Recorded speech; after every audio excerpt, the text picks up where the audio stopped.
Maraming salamat, Mr. President. Maraming salamat, Acting Majority Leader. Good afternoon, esteemed colleagues, mga kababayan, mga kaibigan. Magandang hapon po sa ating lahat.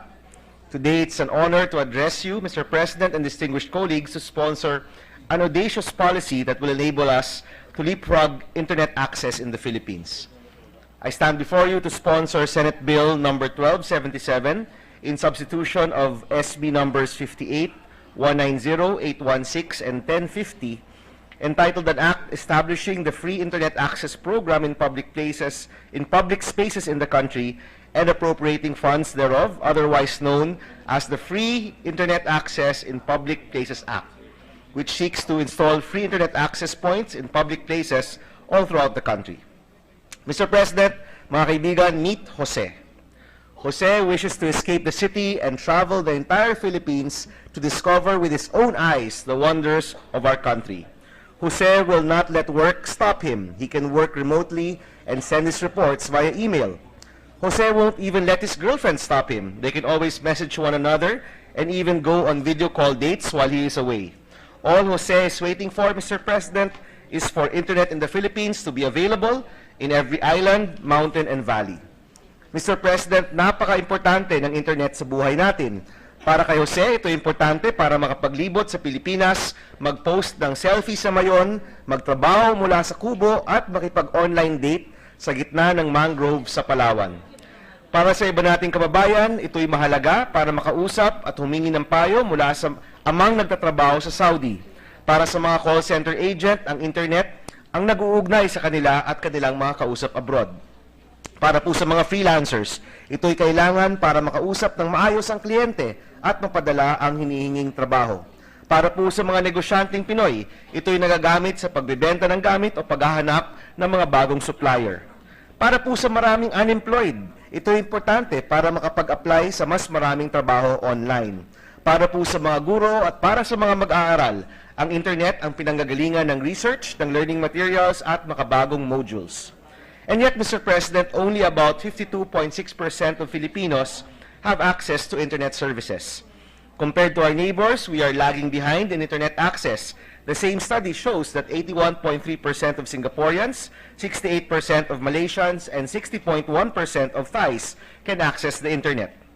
For this reason, Mr. President and distinguished colleagues, it is imperative that we institutionalize this very important platform to improve access to quality internet in the Philippines and provide free internet connectivity in public spaces. This bill, Mr. President, mandates the establishment of the necessary infrastructure, equipment, and end-user platform needed to give all Filipinos free internet access in public spaces. Under this act, all national and local government offices, public schools from elementary to tertiary, public transport terminals, public hospitals, public libraries will have internet access. The DICT will be charged with developing a plan and a timeline for the rollout of this program. They shall also take the lead in coordinating with local government units to ensure the on-ground implementation of the program. And most importantly, Mr. President, the DICT shall be authorized to streamline the process for the application of permits and certificates for the construction of infrastructure and installation of equipment necessary, a major hurdle faced by companies seeking to build internet infrastructure. To address this, Mr. President, national government agencies and local government units will also have the responsibility of coordinating with the DICT and DILG to fast-track these permits and certificates necessary for the program's rollout. They shall be in charge of maintaining and safeguarding the program and its equipment with a designated on-site coordinator. Offering Filipinos free, high-quality internet access in public places is going to revolutionize the way that we go about our day and open our minds to boundless possibilities for how we can make our lives, our families, and our communities better.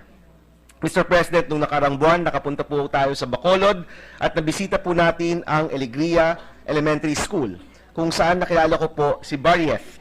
Siya po yung grade 6 student na member rin ng Student Council. Kasama po siya dun sa aming roundtable discussion, kasama ng mga guro, administrador at mga magulang ng eskwelahang yon. Sa lahat-lahat po, sa dinami-dami na mga kakulangan dun sa kanilang eskwelahan, isa lang po yung kanyang hiniling dun sa aming roundtable discussion. Ang hiniling po niya, sana po meron silang internet connection sa kanilang paaralan para po magawa nila ng mabilis at maayos ang kanilang mga school project. Mr. President, 26% lang po ng ating public schools ang may access sa internet. At yung iba pa po dito, sa 26%, nakakakuha po ng internet gamit ang USB dongle. Mr. President, distinguished colleagues, now is the time to invest completely in developing our internet quality and bringing this powerful tool to every port, every station, every park, every museum, and every classroom, more importantly, in the Philippines. Imagine tourist sites with free internet access where travelers from here and abroad can read up on historical sites and post beautiful photos of our country on social media. Imagine our museums with free Wi-Fi and downloadable applications so visitors can learn more about our arts and culture and our history. Imagine strolling through public parks and connecting to free internet so you don't have to worry about whether you're missing out on important emails. Imagine getting last-minute work done at the airport or seaport while waiting to go on your next adventure. And imagine, Mr. President, hundreds of state universities and thousands of public schools with access to world-class learning materials and educational videos, making the most out of the World Wide Web to enhance learning. Kung hindi po ngayon, kailan pa? Ang internet po ay maaaring maging susi sa pag-unlad ng bawat Pilipino at susi po sa pagtupad ng Philippine travel dreams ni Jose. Let's pass the Free Internet in Public Places Act and arm Filipinos with the power of connectivity, the power of information, and the power of education. Maraming salamat, Mr. President. Maraming salamat, distinguished colleagues. Thank you, Senator Aquino. Mr. President, the Minority Floor Leader, Senator Ralph Recto, made a reservation to deliver his co-sponsorship speech on the measure.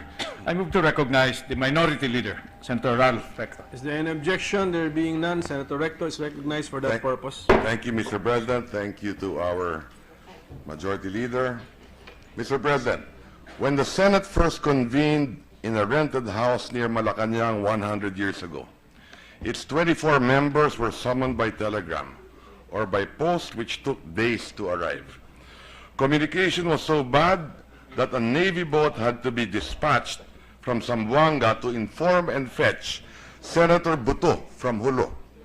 So it came as no surprise that among the first measures tackled by the members of the First Philippine Senate was how to install a string of wireless telegraph stations across the archipelago. By 1919, due to appropriations authorized by the legislature, the first wireless stations were up and running in Puerto Princesa, Jolo, Zamboanga, Davao, Malabang in Lanao, and San Jose in Mindoro. It was also during that year that the first automatic telephone system came into operation in Manila. 100 years later, here we are in the Senate, still grappling with the unending challenge on how to enable our people to communicate with each other in a way that is fast, cheap, and reliable. The technology may have changed.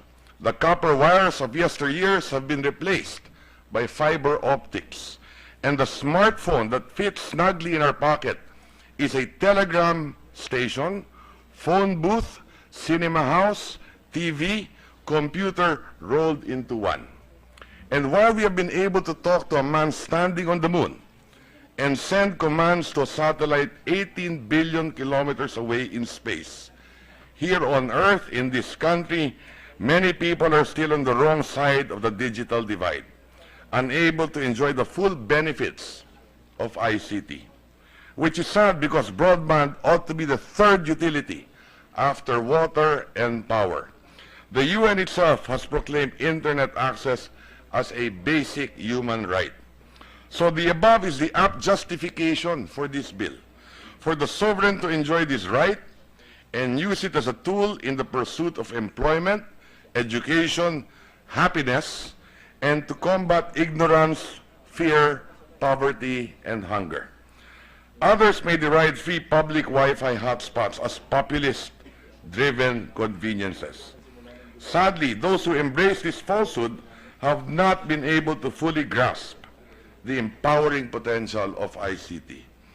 Because the only way to view free Wi-Fi hotspots, my friends, is to treat them for what they are, as a form of liberation technology.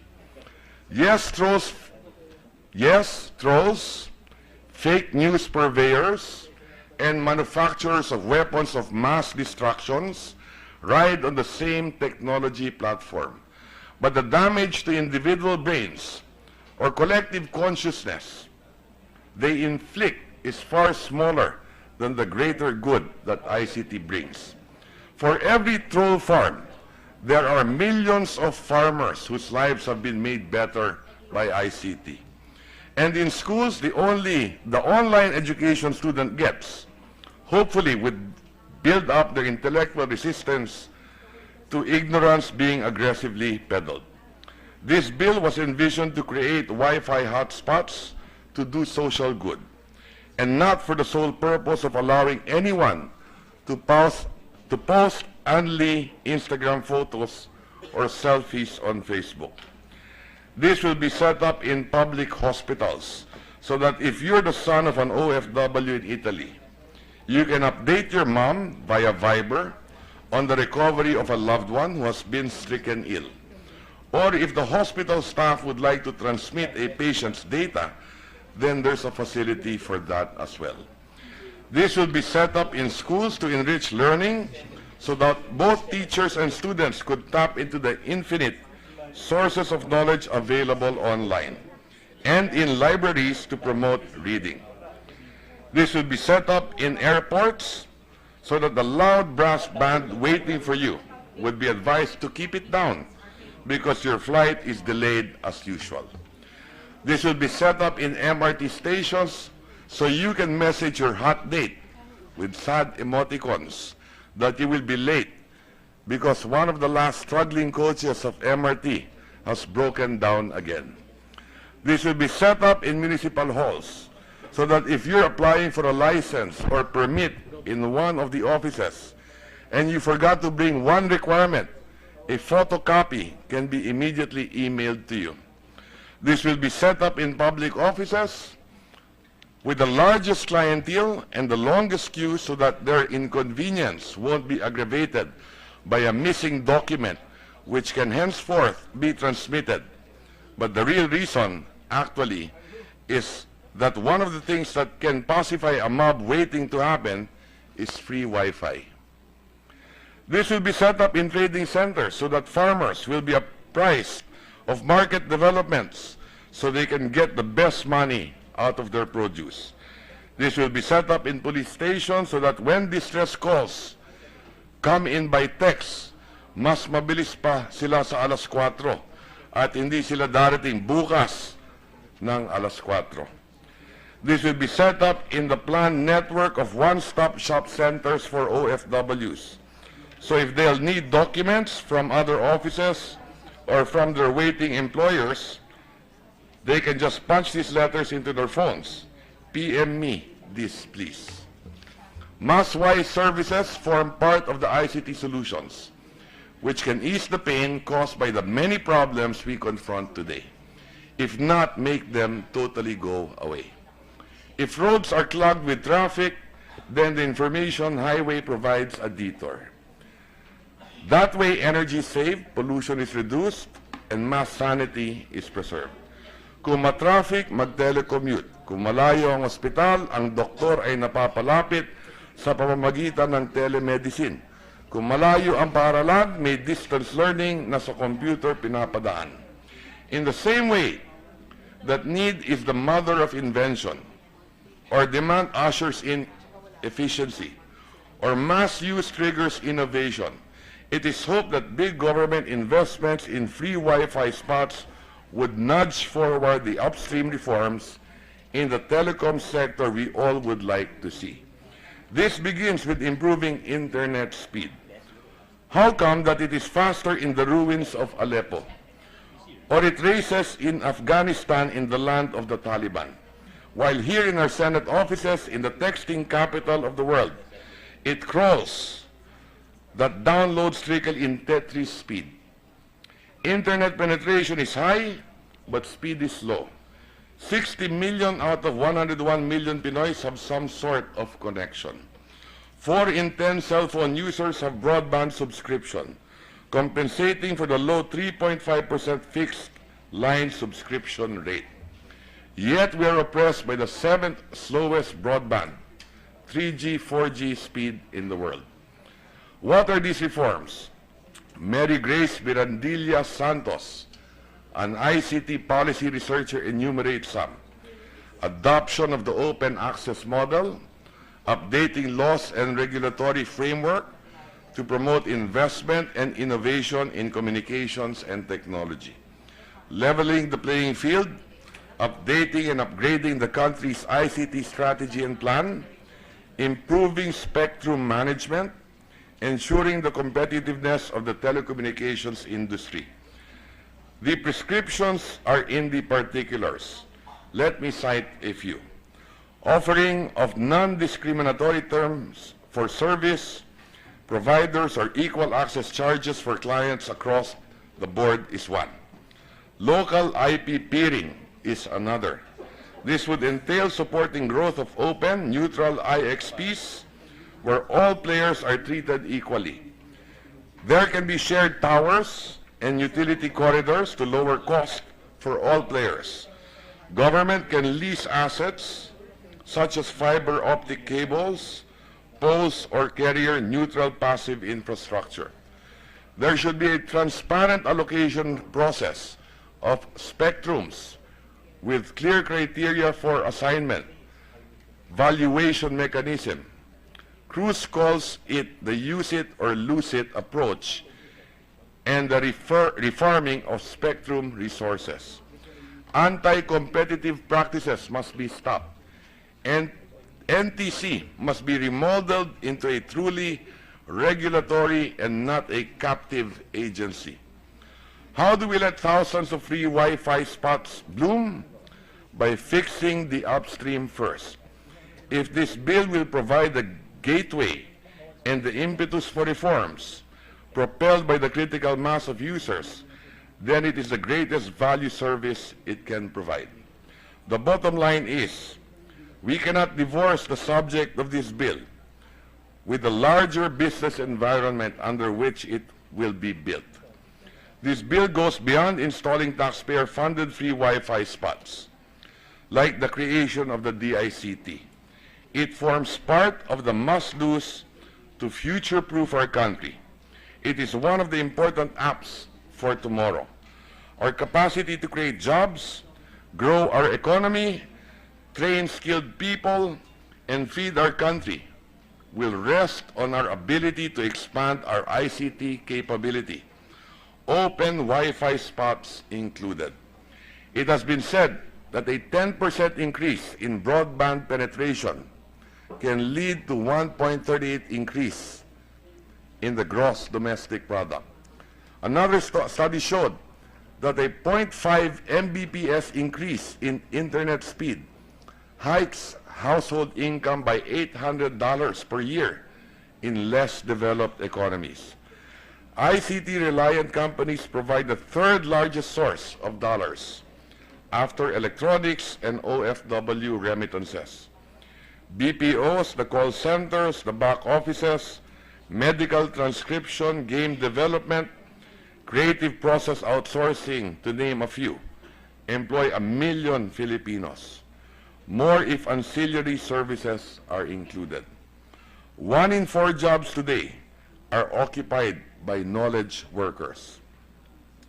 Mr. President, my dear colleagues, if we want to meaningfully celebrate the 100th year of this institution, then let it be through important laws passed that will be remembered 100 years from now.